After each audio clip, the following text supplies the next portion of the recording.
Thing that the people I work with are most afraid of is not so much in the expressing of the anger, but in the harm that they're going to do. The fact that they are not able to do it in like this conscious, productive, constructive way. It's explosive because what's happened is it's buried, buried, buried, buried, buried, blows up. So the first thing that happens is actually just in expressing anger in the little moments of these things are frustrating. I don't really like this. It's to the point where it doesn't even escalate to anger because a mild nuisance is handled at the moment.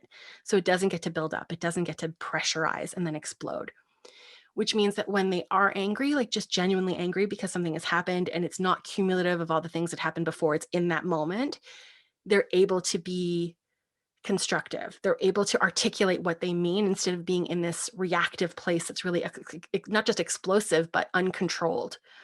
So that they're not, I don't want to say they're not doing harm because sometimes harm still comes, but that they're also able to recognize, what they've said and what has happened, and they can then make amends. So one of the things that I say to my wife when I get mad is like, I'm not sorry for my feelings, but I'm really sorry that I expressed them in a way that hurt you, because I think it's really important that we don't invalidate the feelings that brought the expression forward in the first place.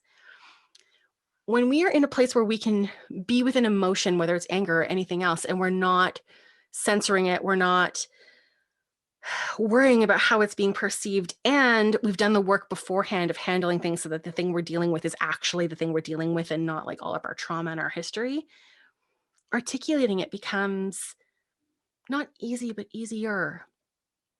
We're able to do it justice. We're also able to be with that anger and say, like, what is this trying to tell me about me? The things that I value, the boundaries that I have that I allowed to get crossed, the things that are really important to me, the change that I want to see in the world. Because when it's things like that, like if we use social justice as an example, then we can funnel that anger into campaigns. We can funnel that anger into educating people on social media. We can funnel it into protests and all these other ways that we can be constructive with our anger. But if we can't first be willing to just sit with it and find out what it even has to say, we can't do any good with it. It's just this thing that stockpiles until it blows up. So we handle it as it comes up. That way, when we are feeling it, we're feeling just that and not all of our other stuff mixed in with it. That's making it more potent and more explosive. We're able to express things a lot clearer. And then we can say, now what? And then redirect that energy into something that's more constructive into the world that we want to live in.